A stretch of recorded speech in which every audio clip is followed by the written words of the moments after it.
اللہ تعالیٰ فرماتے ہیں کہ ہم نے تمہیں امت معتدل بنایا، وسطا۔ ایک ترجمہ اس کا امام طبری نے کیا ہے، جو ہمارے تبلیغ والوں کے لیے بڑا، بلکہ پوری امت کے لیے، صرف تبلیغ والوں کے لیے کیوں، پوری امت کے لیے وہ ایک پیغام ہے کہ انہوں نے ایک ترجمہ یہ کیا ہے کہ ہم نے تمہیں امت واسطہ بنایا۔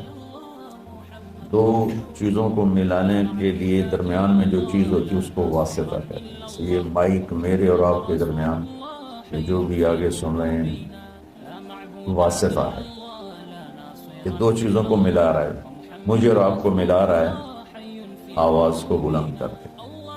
تو امام طبری نے اس کا ترجمہ، ایک ترجمہ یہ کیا ہے، یہ بھی کیا ہے امت معتدل بنایا ہے، یہ تو تمام مفسرین نے اس کا یہ ترجمہ کیا۔ امام طبری نے ایک ترجمہ یہ کیا کہ ہم نے تمہیں امت واسطہ بنایا ہے۔ جیسے پہلے انبیاء آتے تھے اور وہ واسطہ ہوتے تھے اللہ اور بندوں کے درمیان، کہ لوگ اللہ کو نہیں جانتے تو ایک نبی آتا ہے، رسول آتا ہے، وہ لوگوں کو اللہ کا تعارف کرواتا ہے اور اللہ سے ان کو ملا دیتا ہے، اللہ کے سامنے انہیں جھکا دیتا ہے اور انہیں صراط مستقیم پہ کھڑا کر دیتا ہے۔ اب ہمارے نبی پاک صلی اللہ علیہ وسلم کے بعد کوئی نبی نہیں آئے گا، تو لہٰذا اے امت محمد اب تم واسطہ ہو۔ ہمارے ذمہ ہے، جو تبلیغ والے کر رہے ہیں، ہمارے ذمہ ہے کہ ہم اب اللہ کے پیغام کو لوگوں تک پہنچائیں اور ہم واسطہ بنیں بندوں اور بندوں کے رب کے درمیان۔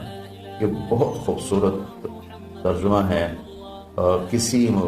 جتنی تفسیریں میں نے دیکھی اس میں مجھے سوائے طبری کے اور کہیں نہیں ملا، اور آپ کے شاید علم میں ہوگا کہ طبری پہلی تفسیر ہے جو امت میں لکھی گئی، ابن جریر طبری رحمۃ اللہ علیہ۔ تو اللہ تعالیٰ نے ہمیں امت واسطہ بنایا ہے، کوئی تبلیغ میں نہیں جا رہا یا جا رہا ہے، امت ہے تو ہم امت واسطہ ہیں۔ نماز سب پہ فرض ہے، بہت تھوڑے سے لوگ پڑھتے ہیں، تو جو نہیں پڑھتے ان کی معافی تو کوئی نہیں۔ زکوٰۃ بہت تھوڑے لوگ دیتے ہیں، جو نہیں دیتے ان کو معاف تو نہیں ہے۔ تو ایسے ہی میرے عزیزو، اللہ کا پیغام پہنچانا، اللہ سے لوگوں کو ملانے کی کوشش کرنا، یہ ساری امت کے ذمہ ہے۔ بہت تھوڑے سے لوگ کر رہے ہیں، بے شمار امت ہے جو بھول چکی ہے، اور بھولنا بھی بھول چکے ہیں۔ مدت ہوئی صیاد نے چھوڑا بھی تو کیا، تاب پرواز نہیں، راہ چمن یاد نہیں۔ مجھے یہ شعر بڑا فٹ آتا ہے کہ شکاری چھوٹے سے پرندے کو گھونسلے سے اٹھا کے لے آتا ہے اور اگر اپنے پنجرے میں ڈال دیتا ہے، جب اس پرندے کی شعور کی آنکھ بیدار ہوتی ہے تو اپنے آپ کو ایک پنجرے میں دیکھتا ہے، اور ایک کوٹھالی میں اس کے لیے دانا پڑا ہوتا ہے، ایک میں پانی ہوتا ہے، بس وہ وہاں سے دانا اٹھاتا ہے، وہاں سے پانی کے چند قطرے لیتا ہے اور وہیں پھڑ پھڑا کے بیٹھ جاتا ہے۔ تو جب اس کی آنکھ ہی وہیں کھلی تو اس کی ذہنیت اور اس کا جو مائنڈ سیٹ تھا وہ فکس ہو گیا کہ بس یہی میرا جہان ہے، یہی میری دنیا ہے۔ تو وہ پرندہ جوان ہو گیا، تو شکاری نے ایک دن دروازہ کھولا پنجرے کا، کہا اپنے چمن کو لوٹ جا، اپنے جنگل کو لوٹ جا۔ تو وہ آگے کہتا ہے تاب پرواز نہیں، مجھ سے تو اڑا ہی نہیں جاتا، اور اگر میں اڑ بھی جاؤں تو راہ چمن یاد نہیں، مجھے تو یاد نہیں تم مجھے کہاں سے لائے ہو، تو میں کدھر جاؤں، تو میں نے اتنے ہی رہن دے۔ تو اس وقت امت محمد صلی اللہ علیہ وسلم دکانوں کے پنجرے میں، فیکٹریوں کے پنجرے میں، میلوں کے پنجرے میں، زراعت کے پنجرے میں، کاروبار زندگی کے پنجرے میں ایسی بند ہوئی ہے، بس صبح گھر سے اپنے کام پر، کام سے گھر پر، گھر سے دکان پر، دکان سے گھر پر، یہ سارا ماحول ہے۔ اب جب انہیں کہتے ہیں کہ بھائی تمہیں اپنے چمن کو لوٹو، تمہیں تو دنیا میں اللہ کا پیغام سنانا ہے، تو کہتے ہیں تاب پرواز نہیں، راہ چمن یاد نہیں۔ تو آج جو میں تھوڑی بات کرنا چاہتا ہوں وہ دوسرے معنی پر ہے. وَكَذَلِكَ جَعَلْنَاكُمْ أُمَّةً وَسَطًا، ہم نے تمہیں امت معتدل، درمیان والی امت بنائی. اچھا، یہ جو آیات کی نمبرنگ ہوئی ہے یہ بہت بعد میں ہوئی ہے. اللہ کے نبی کے دور میں یہ آیات کو نمبر نہیں لگے ہوئے تھے، اور اس طرح ایک ایک آیت الگ نہیں کی گئی تھی. بعد کے علماء نے اپنی محنت کوشش سے یہ آیات کا عدد تعداد مقرر کی. سورہ بقرہ کی 286 آیات ہیں. امتاً وسطا، درمیان والی امت. جب علماء سورہ بقرہ کی آیات بنا رہے تھے تو ان کے سامنے تو پیچھے سے چلے آ رہے ہیں امتاً وسطا ان کے سامنے، تو اس وقت آیا جب وہ یہاں پہنچے تو یہ بڑی حیرت اور قدرت خداوندی کی یہ ایک تصویر ہے کہ وَكَذَلِكَ جَعَلْنَاكُمْ أُمَّةً وَسَطًا، آیت نمبر 146 ہے، اور 146 وسط 286 ہے. 146 جمع 146 کتنے ہو گئے؟ مولیانو حساب تھوڑا ہی عمدہ ہے. ہاں کتنے ہو گئے؟ 200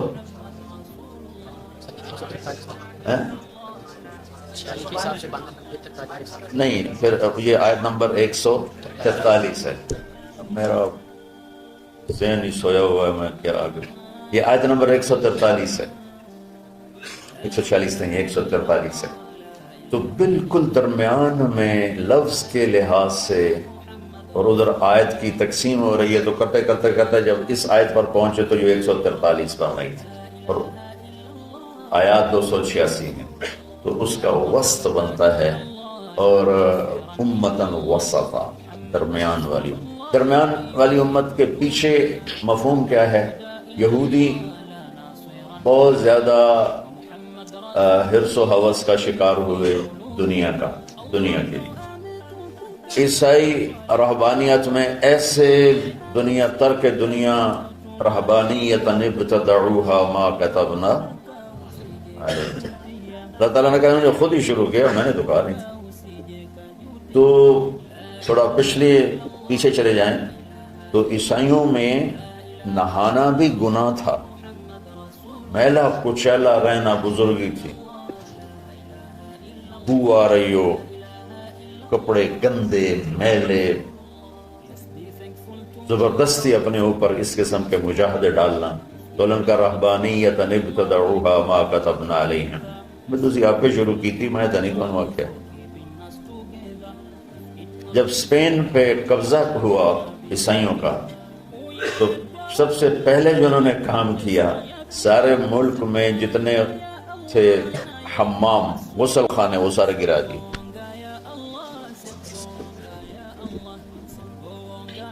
انیس سو 70 تک انگلینڈ میں 1970 کچھ زیادہ کسی گھر میں غسل خانہ نہیں ہوتا تھا، ٹوائلٹ نہیں ہوتا تھا. باہر بنے ہوتے تھے جہاں کچھ چند پینیاں لے کے اس میں وہ اپنی ضرورت سے فارغ ہوتے تھے. کسی سے نہانا ہو تو نہاتے تھے. جب نئی جدید تعلیم آئی تو پھر یہ ان کے اندر تبدیلی آئی، ورنہ گندے رہنا، میلے کچلے رہنا، شادی نہیں کرنی، دنیا سے بیزاری کے مختلف طریقے، اپنے آپ کو تکلیف دینا، یہ بزرگی کی شان سمجھا جاتا تھا. تو اسپین پہ جب قبضہ ہوا عیسائیوں کا تو سب سے پہلے انہوں نے 2 کام کیے.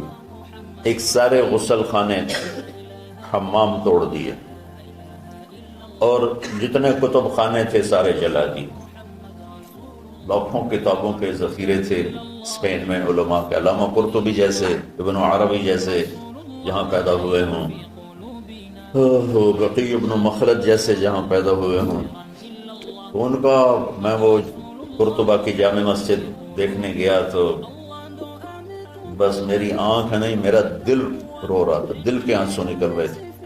کہ وہ مسجد جس میں 700 سال قال اللہ وقال الرسول چلتا رہا، وہاں درمیان میں گرجا بنا ہوا تھا اور بت ہی بت ہر طرف رکھے ہوئے تھے، اور ایک بہت بڑی تصویر لگی ہوئی تھی جس میں ابو عبداللہ جو آخری بادشاہ تھا غرناطہ کا، وہ فرڈینینڈ جس نے غرناطہ فتح کیا اس کو چابیاں پیش کر رہا تھا، اور اس کی بیوی ملکہ ازابیلا اور فرڈینینڈ، یہ دونوں ایسے کھڑے ہیں، اور ابو عبداللہ وہ تصوراتی خاکہ تھا، وہ یوں غرناطہ شہر کی چابیاں پیش کر رہا ہے، یعنی بہت ہائی لائٹ کر کے بہت بڑی تصویر لگائی ہوئی تھی۔